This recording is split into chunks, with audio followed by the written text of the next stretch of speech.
நான் சொன்னேன், ஆண்டவரே நீதிமானுக்கு வரும் துன்பங்கள் அநேகமாக இருக்கும். கர்த்தர் என்கிட்ட கேட்டாரு, நீதிமானுக்கு வரும் துன்பங்கள் அநேகமாக இருக்கும் எழுதியிருக்கா, நீதிமானுக்கு நான் தரும் துன்பங்கள் அநேகமாக இருக்குன்னு எழுதியிருக்கான்னு கேட்டாரு. கையத்தட்டு.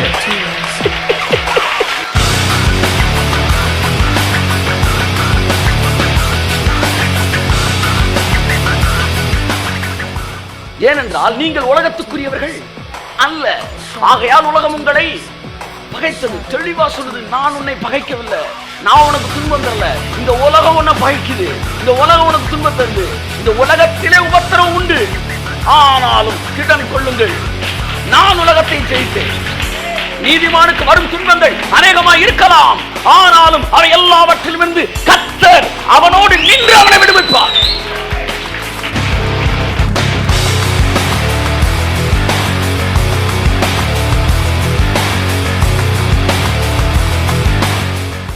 அப்போ உங்களுக்கு பிரச்சனை, டார்ச்சர்லாம் தேவன்கிட்ட இருந்து வரல, இந்த உலகத்துல தான் வருது. ஏன்னா நீங்கள் உலகத்தார் அல்ல. அவருக்கு நீங்கள் நான் உலகத்தார் அல்லாதது போல நீங்களும் உலகத்தார் அல்ல, ஆதலால் உலகம் உங்களை பகைக்கிறது. அப்ப இதுல இருந்து என்ன தெரியுது? இதனால் சகலருக்கும் தெரிவிக்கப்படும் நற்செய்தி என்னவென்றால், தேவன் துன்பத்தை தருகிறவர் அல்ல, தேவன் துன்பத்திலிருந்து விடுவிக்கிறவர்.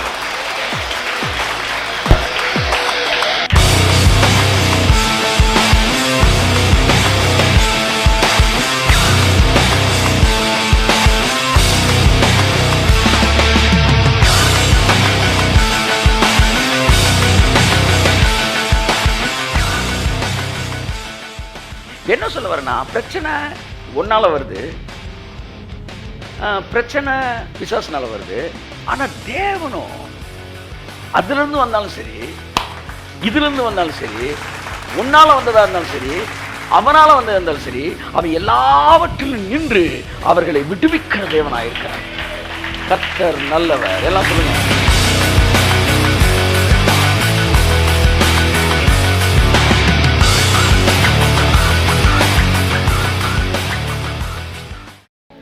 என் அன்புக்குரியவர்களே, தேவனுடைய சமூகத்துக்கு நீங்கள் வரும்போதெல்லாம், வரும்போது ஆவியானவர் இடத்தில் சொன்னார், யோர்தான் நதியில் மூழ்கி எழுந்த நாகமானை போல, இயேசுவின் இரத்தத்தினாலே நாகமான் மூழ்கி எழுந்தபோது அவன் குஷ்டரோகியாக இருந்தான். ஆனால் யோர்தான் நதியில் மூழ்கி அவன் எழுந்தபோது வேதம் சொல்லுகிற அவன் சரீரம் ஒரு சிறு குழந்தையின் சரீரத்தை போல மாறியது. ஒருவன் கிறிஸ்துவுக்குள் இருந்தால் புது சிருஷ்டியாய் இருக்கிறான். நம்முடைய மனநிலை மிகவும் முக்கியமானது. இங்கே உட்காரும்போது ஒரு சர்வீஸ்னா மெசேஜ் கொடுக்க ஆரம்பிக்கும் போது ஒரு 5 நிமிஷம் ஆடியோவில் விசிலிங் இருக்கும் என்கிற மனநிலை நம்ம மனசில் பதிஞ்சிருச்சுன்னா அதுவே தான் ஒவ்வொரு வாரம் இருக்கும். ஒரு சர்வீஸில் எதுக்கு விசிலிங் வரணும், எதுக்கு டிஸ்டர்பன்ஸ் இருக்கணும் என்கிற மனநிலை நமக்குள் வரும்போது சர்வீஸ் எல்லாம் அப்படியே மாறுது. கைத்தட்டுங்க ஒரு தான் வருது. ஆனால் நம்ம மைண்டில் எப்போவுமே ஒரு 5 மினிட்ஸ் டிஸ்டர்பன்ஸ் இருக்கும்ன்றது ஸ்ட்ராங்காக பதிஞ்சிருச்சுன்னா நம்முடைய எல்லா சர்வீஸோட ஹிஸ்ட்ரியும் அப்படி தான் அமையும். இது சர்வீஸில் ஆடியோ சிஸ்டத்தில் இருக்கிறவங்க மட்டும் இல்லை, வாழ்க்கையிலையும் கூட இப்படி டெவலோட டிஸ்டர்பன்ஸ் இருக்கும் என்கிறது நம்ம மைண்டில் பதிஞ்சிருச்சுன்னா அதுதான் பிசாசின் மகத்தான வெற்றி. ஆனால் நான் தேவனுடைய பிள்ளை, எனக்கு எதற்காக பிரச்சனைகள் வர வேண்டும், எதற்காக என்னுடைய வாழ்க்கையில போராட்டங்கள் இருக்க வேண்டும் என்கிற இடத்திலே நம்முடைய மனது அமையும் போது நம்முடைய வாழ்க்கை எப்படி அமைகிறது? நம்ம மனதில் எவ்வளவு ஸ்டாண்டர்டோ அதான் வாழ்க்கை ஸ்டாண்டர்ட். இப்போ பொதுவாக நம்ம கிறிஸ்டியன் மீட்டிங் மட்டும் கிறிஸ்டியன் மீட்டிங்கில் பொதுவாக அந்த விசிலிங் வர்றது, சவுண்டை குறைக்கிறது, நம்ம மனநிலையே அந்த தரித்திரம் வந்துருச்சு. அதனால் நம்ம அப்படியே டியூன் ஆகிட்டோம். ஆனால் எங்கேயாச்சும் ஒரு சினி ப்ரோக்ராம் நீங்கள் அப்படி பார்த்துருக்கீங்களா? விசிலிங்கிறது மரண தண்டனைக்கு ஒப்பானது. ஏன்னா அவ்வளோ சென்சிட்டிவாக இருப்பாங்க. ஒரு ரெக்கார்டிங் தியேட்டராக இருக்கட்டும், இல்லை லைவ் ப்ரோக்ராமாக இருக்கட்டும், அது அவ்வளோ சென்சிட்டிவான விஷயம். அவங்க மைண்டு அங்கே செட் ஆனனால அந்த ப்ரோக்ராம் அங்கே செட் ஆகுது. ரொம்ப முக்கியம். உங்கள் வாழ்க்கையில் எந்த தரத்திற்கு இருக்க வேண்டும் என்பது இரண்டாம் விஷயம். உங்கள் மனது எந்த தரத்தில் இருக்கிறது என்பது முதல் விஷயம். ஆகையால் தான் தேவனுடைய சமூகத்துக்கு வரும்போதெல்லாம் யோர்தான் நதியில் மூழ்கி எழுந்த நாகமானின் சரீரத்தை விட உங்கள் ஆவி மனிதன் இயேசுவின் இரத்தத்தில் கழுவப்பட்டவனாய் பரிசுத்தமாக்கப்பட்டவனாய் இப்பொழுது இருக்கிறான் என்கிற மனநிலையிலே தேவனுடைய சமூகத்திற்கு வாருங்கள். You come to the presence of the Lord with such a mindset. கையை தட்டி அந்த overflow of and the righteousness feel உங்களை என்ன செய்துனா நிரம்பி வழிகிற அந்த நீதிமானின் எண்ணம் அந்நிய பாஷை உங்களுக்குள் இருந்து புறப்பட்டு வர பண்ணுகிறது. பாவி என்கிற மனநிலை நம்முடைய சப்கான்சியஸ்ல இருக்கும்போது நம்முடைய வாயில அந்த ஓவர்ஃப்ளோ ஆஃப் இது வர்றதில்லை. ஆனா நீதிமான்கிற மனநிலையோட ஓவர்ஃப்ளோ என்ன செய்யுதுன்னா நம்மை பரிசுத்த ஆவியானவரின் ஓவர்ஃப்ளோ உணர வைக்கிறது. உங்களை நீதிமானாக்கிறதுனா எதுன்னு தெரியுமா? உங்களுக்கு வெற்றி எதுன்னு தெரியுமா? நீங்கள் நீதிமானை போல சிந்திக்கிறீங்களே, அதுதான் நீதிமான். ஃபர்ஸ்ட் தேவனுடைய வெற்றி என்ன தெரியுமா? உங்களை தவறு செய்யாமல் உங்கள் சரீரத்தை தவறு செய்வதிலிருந்து விடுதலையாக்கி தவறு செய்யாத இடத்துக்கு உங்கள் சரீரத்தை கொண்டு வருவது தேவனுடைய வெற்றி அல்ல. உங்கள் சிந்தனை ஒரு நீதிமானின் சிந்தனையாய் மாறுவதுதான் தேவனுடைய வெற்றி. தேவன் எதை வெற்றியா கன்சிடர் பண்றாருன்னா, உங்க மைண்டு தான் நீதிமானின் மைண்டா மாறுச்சுன்னா மற்றதெல்லாம் ஈஸியா மாறும்.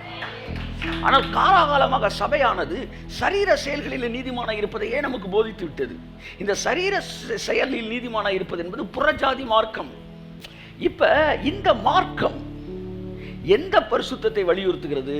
சரீர பரிசுத்தத்தை அதிகம் வலியுறுத்துகிறது. அப்படின்னால் மனது சாக்கடையா இருக்கிறது, மனது குப்பையா இருக்கிறது. கிறிஸ்தவ மதத்திலும் சரீரத்தை குறித்து, சரீர பரிசுத்தத்தை குறித்து அதிகமாக ஓவர் ஃபோக்கஸ் பண்ணும்போது அவர்கள் ஆவியையும் மனதையும் குப்பையாக்கி விடுகிறார்கள்.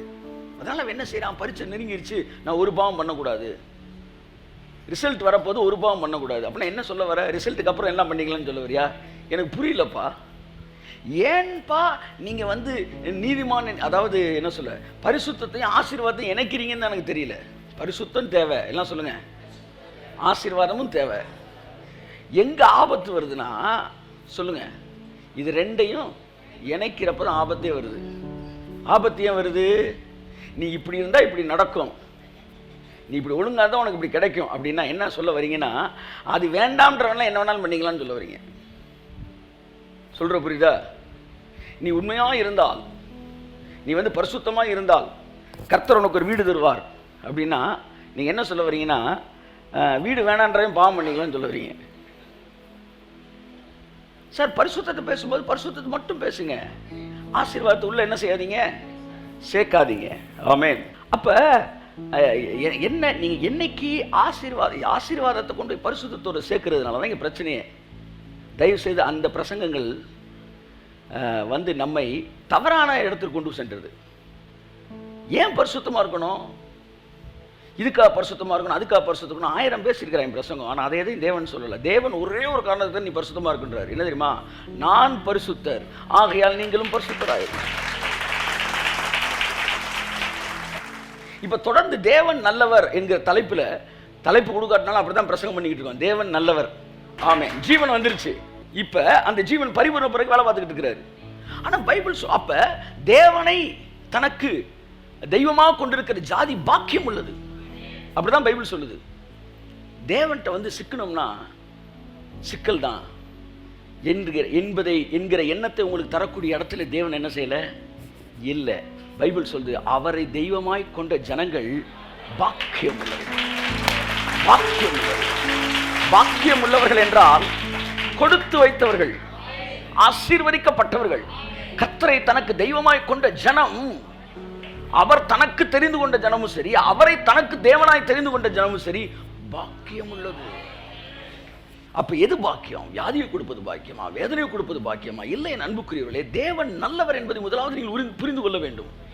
இப்ப எனக்கு ஒரு தேவன் இருக்கிறார், நான் ஒருத்தர் ஆராதிக்கிறேன், நான் ஒருத்தர் கும்பிடுறேன். 16 வயசுல என் வாழ்க்கையை நான் அவருக்கு ஒப்பு கொடுத்தேன். அவர் ஊழியத்துக்கு தான் என் வாழ்க்கை முழுவதும் நான் இருப்பேன் என்று ஒப்பு கொடுத்தேன். 45 வயது ஆகுது. ஆனால் ஒன்றே ஒன்று எனக்கு தெரியும், யாருக்கு நான் நேசிச்சு யாருக்கு என் வாழ்க்கை ஒப்பு கொடுத்தேன்னா, நான் நேசிக்கிற அவரு நல்லவர். Kaiyathattu. God is a good God. அவர் ஒரு நல்ல தேவன். அப்போ என்ன சொல்கிறான், பைபிளில் வந்து இருக்கிற எதிர்மறையான பல காரியங்களுக்கு தேவன் காரணர் என்று அவன் நினைக்கிறான். பைபிளில் முதல் எழுதப்பட்ட புத்தகம் யோபு புத்தகம், ஆதியாகமம் அல்ல.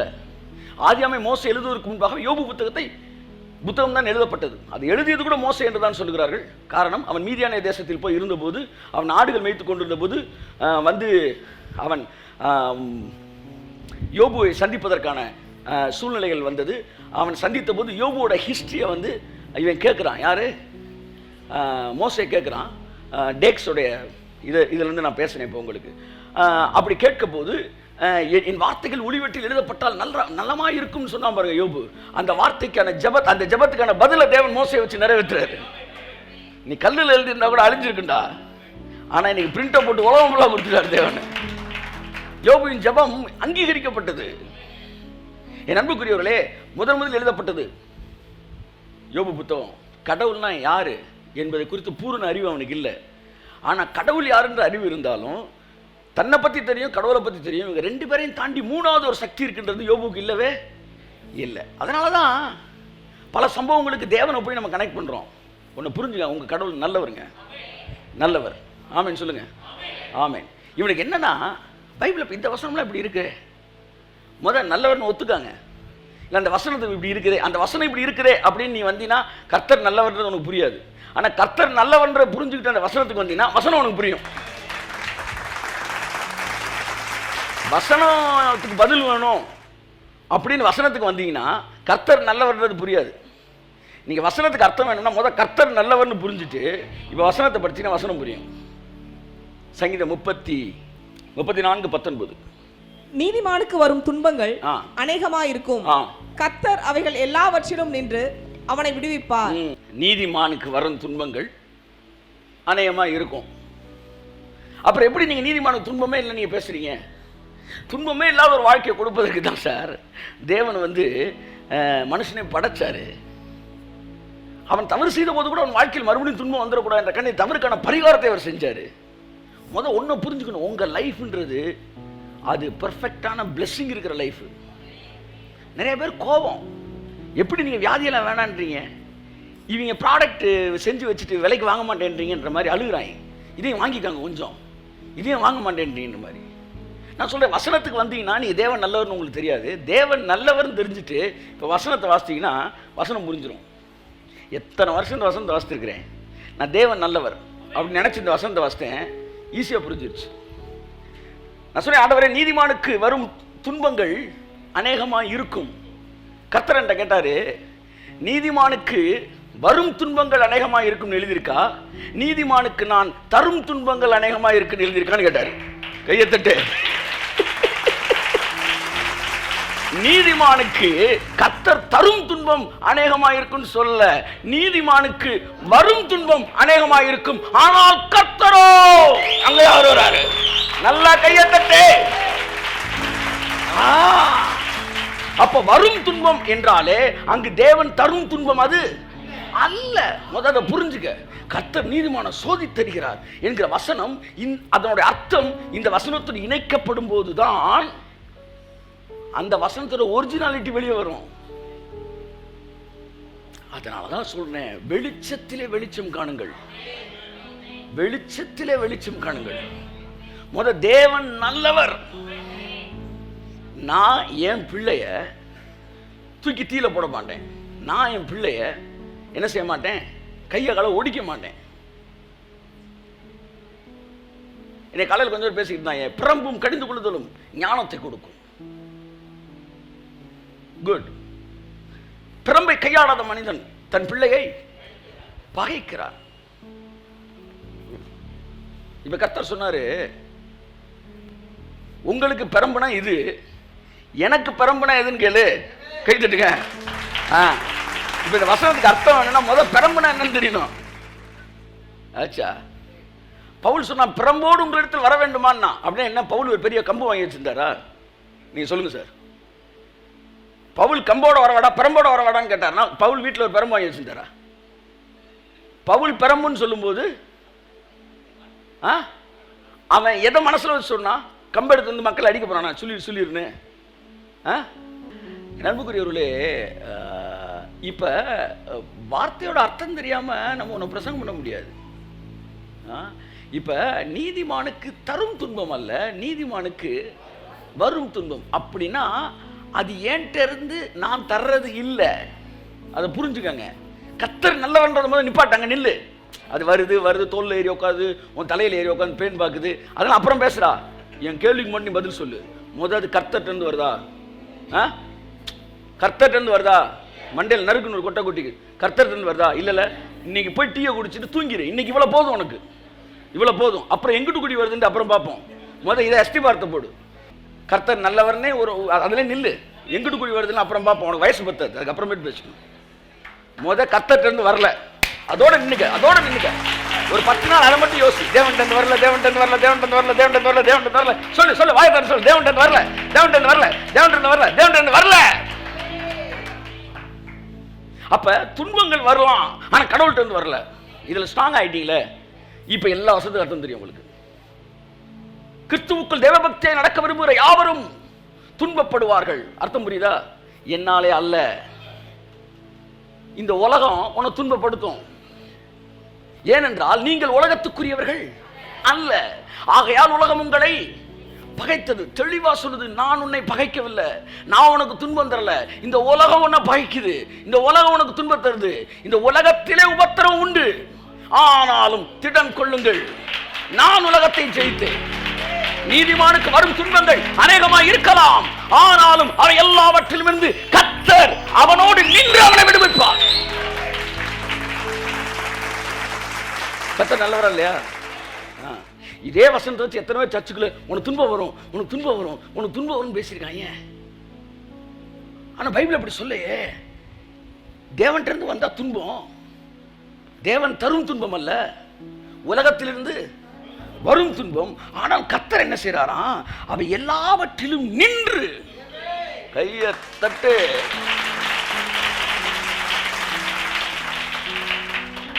நான் இதை கொடுத்துட்றேன், நீ பாத்துக்கப்பா, சரியா நாளைக்கு வரேன்பா அப்படி சொல்லிட்டுலாம் போல கூட வந்து நின்றுறாராம். என்ன ஆறு என்னடா பஞ்சாயத்து, எவன்டா தொட்டது? நின்று அவனை போங்க, அப்படியே வீட்டுக்கு போங்க. மனிதனுக்கு அந்த இச்சிங் ஆஃப் த இயர் நிறைய கத்துக்கிட்டு இருக்கணும். கத்துக்கிட்டது முதல் உணர்ச்சிகளை வந்து ஸ்ட்ராங்கா, உணர்வின் பூரண நிச்சயமா மாறுச்சா? 4 வசனங்கள் துன்பங்களை பற்றி நான் இன்னைக்கு சும்மா சொல்லிட்டு போறேன். நீதிமானுக்கு வரும் துன்பங்கள் அநேகமா இருக்கும், நீதிமானுக்கு தரும் துன்பங்கள் அல்ல. தேவபக்தியை நடக்க விரும்புகிற யாவரும் துன்பப்படுவார்கள். யாரால? கபிரியேல் மிகாவேல் மீனா சேர்ந்து சுத்தி நின்று குத்துவாங்களா, சுத்தி நின்று அடிப்பாங்களா? தேவபக்தியை நடக்க விரும்புகிற யாவரும் துன்பப்படுவார்கள். யாரால துன்பப்படுவார்கள் சொல்லுங்க சார்? ஆமா, இந்த உலகத்தாரால் துன்பப்படுவார்கள். என் அன்புக்குரியவர்களே, நாம் தேசத்தோடு பின்னி பிணைக்கப்பட்டிருக்கோம். அந்த விஷயத்துக்கு இந்த உலகம் மோசமானது. திரும்ப பாயிண்ட்டுக்கு வரேன். இந்த உலகம் மோசமானது. அப்போ உங்களுக்கு பிரச்சனை, டார்ச்சர்லாம் தேவன்கிட்ட இருந்து வரல, இந்த உலகத்துல தான் வருது. ஏன்னா நீங்கள் உலகத்தார் அல்ல. நான் உலகத்தார் அல்லாதது போல நீங்களும் உலகத்தார் அல்ல. ஆதலால் உலகம் உங்களை பகைக்கிறது. அப்ப இதுல இருந்து என்ன தெரியுது? இதனால் சகலருக்கும் தெரிவிக்கப்படும் நற்செய்தி என்னவென்றால், தேவன் துன்பத்தை தருகிறவர் அல்ல, தேவன் துன்பத்திலிருந்து விடுவிக்கிறவர். ஒன்னு புரிஞ்சுக்காங்க, உங்கள் தேவன் உங்களுக்கு துன்பத்தை தருகிற தேவன் அல்ல. அல்ல அடித்து சொல்லலாம். உங்க வாழ்க்கையில பிரச்சனை ஒன்று வந்தா அது தேவனால் வருவது அல்ல. ஏனென்றால் நன்மையான எந்த ஈவும் பூரணமான எந்த வரமும் பரத்திலிருந்து உண்டாகி ஜோதிகளின் பிதாவினிடத்திலிருந்து இறங்கி வருகிறது. அவரிடத்தில் எவ்வித மாறுதலும் எவ்வித வேற்றுமை நிழலும். கையத்தட்டு. ஒரே ஊற்றுக்கணிலிருந்து நல்ல தண்ணி உப்பு தண்ணி வருமா? சொல்லுங்க சார், வராது. இப்போ உனக்கு கேள்வியெல்லாம் என்னன்னா, அப்போ அங்கனுக்குள்ள அப்படி நினைச்சு, இங்கனுக்குள்ள இப்படி நினைச்சு, இது யாரு கொடுத்தது, அது யாரு கொடுத்தது? இவனுக்கு இந்த காது அரிக்குது. கடவுள் நல்லவர்ன்றதுக்கு இவன் 6 மாசம் கேஸ் நடத்தி தான் நான் வந்து கடவுள் நல்லவர்னு ஜட்ஜ்மெண்ட் கொடுப்பேன்றான். ஏன் நம்பி சொல்ல மாட்டேன்? சார் நல்லவராக தான் இருக்கு சார். இல்லை, அந்த வசனம் இப்படி சொல்லுது. அந்த வசனம் எனக்கு புரியல, அவ்வளோதான். ஆனால் ஒன்று தெரியும், கர்த்தர் நல்லவர். அப்படி வா, அப்படி வாயா. அப்படி வா. நான் பிரசங்கம் பண்ணி 25 வருஷமா நீதிமானுக்கு வரும் துன்பங்கள் எனக்கு தெரியும். ஆனா தரும்ன்ற வார்த்தைக்கும் வரும்ன்ற வார்த்தை வித்தியாசம் என்னைதான் சார் தெரிஞ்சு. தரும் துன்பம் வேறு, வரும் துன்பம் வேறு. தரும் என்பது நான் தருவது, வரும் என்பது வெளியிலிருந்து வருவது. ஆனால் தேவனோ நின்று. அப்ப இந்த வசனத்துக்கு எனக்கு 25 வருஷம் ஆயிருக்கு. 25 வருஷம் கழிச்சு இன்னைக்கு நான் கர்த்தர் நல்லவர்ன்றேன்னா தெருவில் தெரிய வேண்டிய நான் பிச்சை எடுத்துட்டு.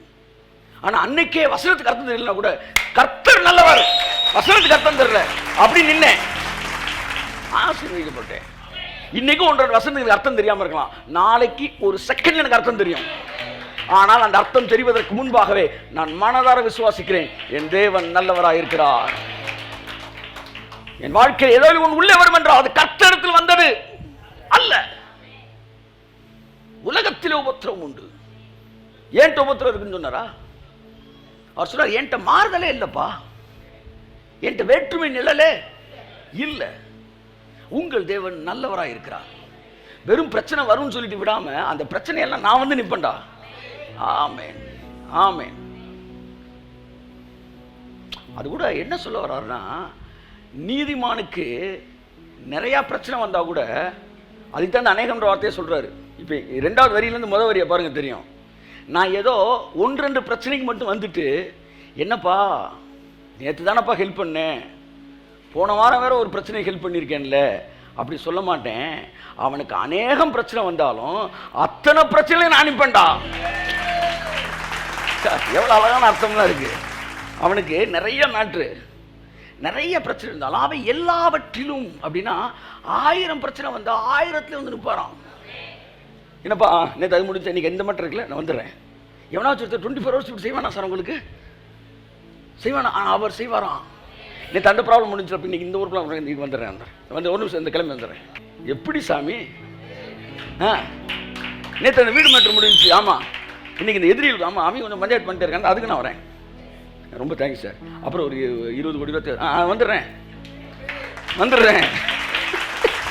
அப்புறம் இந்த கட்சி எக்ஸ்டென்ஸ், ஆமாம் அது இந்த பக்கத்தில் பட்ஜெட் பண்ணி இருந்தால் வந்துடுறேன். எல்லாத்துக்கும் வருவாரியா?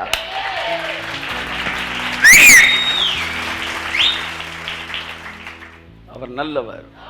ஆமாம். இன்ஃபேக்ட் நான் வந்து அந்த 4th டைமென்ஷன் வேர்ல்டை பற்றி தான் பேச வந்தேன். அது ஒன்றும் பிரச்சனை இல்லை, அடுத்த உசுரோடு தான் இருப்போம், பேசுவோம். 4th dimension.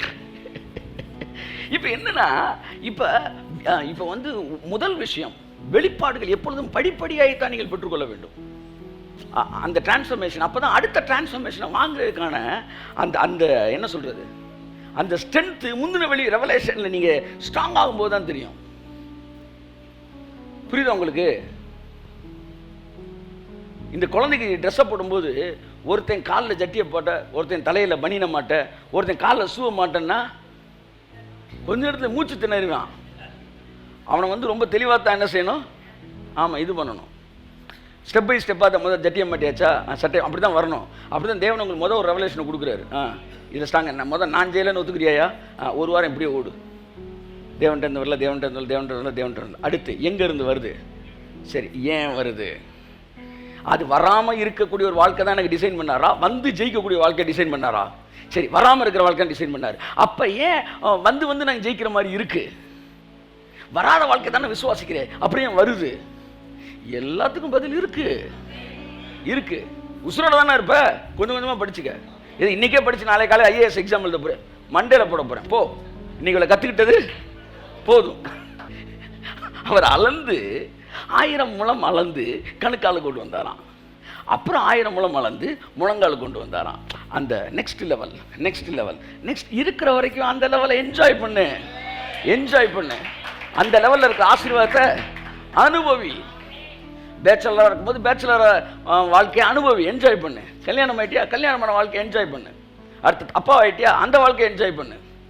ஸோ என் அன்புக்குரியவர்களே, தேவன் அழகாக நடத்திட்டு போகிறார். எனக்கு என்னன்னா, ஒரே செய்தியில் 900 கேள்விக்கும் பதில் சொல்லணும். எப்படி சொல்ல முடியும்? அப்போ தேவன் அந்தந்த டைமிங்கில் அடுத்தடுத்து இன்னைக்கு வந்து பைபிள் காலேஜில் வந்து இந்த விஷயங்கள் வந்து இவங்க கேட்குறதுக்கெல்லாம் ஆட் பண்ணத்தான் அது என்ன ஆகிட்டே போகுதுன்னா டிலே ஆகிட்டே போகுது. இனி வந்து எல்லா கொஸ்டினுக்கும் ஆன்சர் பண்ண நினைக்கக்கூடாது. ஆமாம், அது லெவல் 2க்கு வாப்பா, இந்த லெவல் 1ல் இதுதான் சொல்லி தருவோம், முதல் இதில் அஸ்திபாரம் போடப்படும் அப்படின்ற ஒரு முடிவுக்கு இப்போ தான் நான் வந்திருக்கிறேன்.